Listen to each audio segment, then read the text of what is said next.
राम राम जी। ज्येष्ठ माह की निर्जला एकादशी का व्रत 6 जून शुक्रवार के दिन ही रखा जाएगा। निर्जला एकादशी की पूजा की विधि। जिस स्थान पर हम पूजा करेंगे उस स्थान को अच्छे से साफ करें, नमक मिले पानी से धोएं।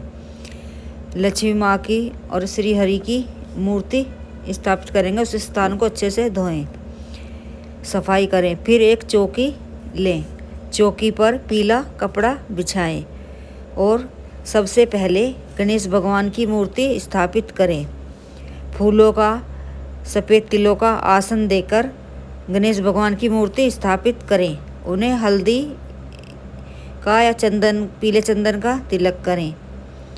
पुष्प अर्पित करें, जनेऊ अर्पित करें, दूर्वा अर्पित करें, लड्डू का भोग लगाएं।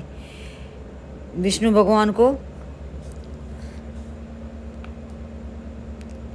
पीले पुष्प अर्पित करें, माँ लक्ष्मी को लाल पुष्प अर्पित करें। चावलों का आसन ना दें, तिल का या पुष्पों का आसन दें। एकादशी पर चावलों का इस्तेमाल नहीं होता, इसलिए हम सफ़ेद तिल ले रहे हैं पूजा के लिए। भगवान विष्णु की और लक्ष्मी माँ की मूर्ति स्थापित करें। निर्जला एकादशी पर एक मिट्टी का घड़ा भी लें, उसमें पानी भरें, थोड़ा मीठा भी डाल लें। उसके ऊपर सुराही में एक कटोरी में या चीनी या मिश्री भर के रखें और उसके कंठ पर मोली बांधें। हल्दी का टीका लगाएं या सतिया बनाएं। पंखा भी रखें पूजा में। सुबह दान करें पारण करने के बाद में। तिलक सबको करें। लक्ष्मी माँ को कुमकुम का तिलक करें। गणेश भगवान को दूर्वा और जनेऊ अर्पित करें। लड्डुओं का भोग लगाएं। लक्ष्मी माँ और विष्णु भगवान को मखाने का, ऋतुफल का भोग लगाएं। तरबूज, खरबूजा, आम, केला, मौसमी, लीची, जो भी आपके पास है उसका भोग लगाएं। भोग में तुलसी पत्ता अवश्य होना चाहिए। पुष्प अर्पित करें। लक्ष्मी माँ को श्रृंगार की सामग्री अर्पित करें।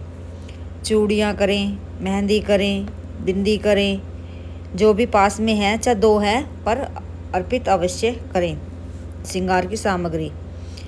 दक्षिणा भी अर्पित करें।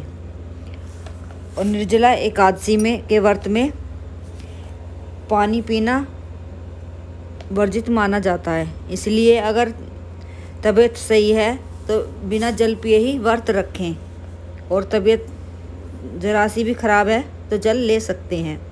दूध से बनी मिठाई या कुछ और व्यंजन खा सकते हैं। आरती करें और सुबह पारण के बाद 1.25 मीटर पीला कपड़ा और दक्षिणा और मिठाई, ऋतुफल जो हमने पूजा में रखे हैं, सुबह मंदिर में दे के आए। निर्जला एकादशी के दिन कोशिश करें ठंडी जगह रहें, धूप में ना जाएं और कम बोलें, ज़्यादा बोलने से बचें, क्योंकि हमें निर्जला व्रत रखना है, जल भी नहीं पीना है। तो अपने आप को सब चीज़ों से अलग करके और एकांत में रहें, ठंडी जगह पे रहें, जो हमें गर्मी से हमारा बचाव होए और हम व्रत के पूरा पारण तक रह सकें। और हाथ में तिल लेकर कथा अवश्य सुने, या तो खुद सुने या ब्राह्मण के मुख से करवाएं। और क्या दान करें निर्जला एकादशी पर? जूता का दान करें, चप्पल का दान करें, छाते का दान करें, दक्षिणा के साथ में दान करें, ऋतुफल का दान करें, वस्त्र का दान करें, अन्न का दान करें। जो भी दान करें, जितनी अपनी क्षमता हो उसके अनुसार ही दान करें, और दान उसी को करें जिसकी उसे ज़रूरत हो। ये ना किसी को भी दान करके आए। इन बातों को ध्यान में रखकर व्रत के नियमों का पालन करें। टहनियाँ ना तोड़े, पत्ते ना तोड़े निर्जला एकादशी पर। तुलसी महारानी में ना जल अर्पित करें, एक दिन पहले ही जल दें। बस सुबह और शाम दीपक प्रज्वलित करें और आसन पर पीलासन पर बैठकर विष्णु भगवान के मंत्रों का जाप करें। विष्णु चालीसा पढ़ें या विष्णु सहस्त्र नाम का पाठ भी करें। जिस भी मनोकामना के लिए व्रत रखा है वह पूर्ण होती है निर्जला एकादशी पर। ये साल में एक बार आती है जो में निर्जला व्रत रखना होता है। इन नियमों का पालन करके व्रत का पारण करें।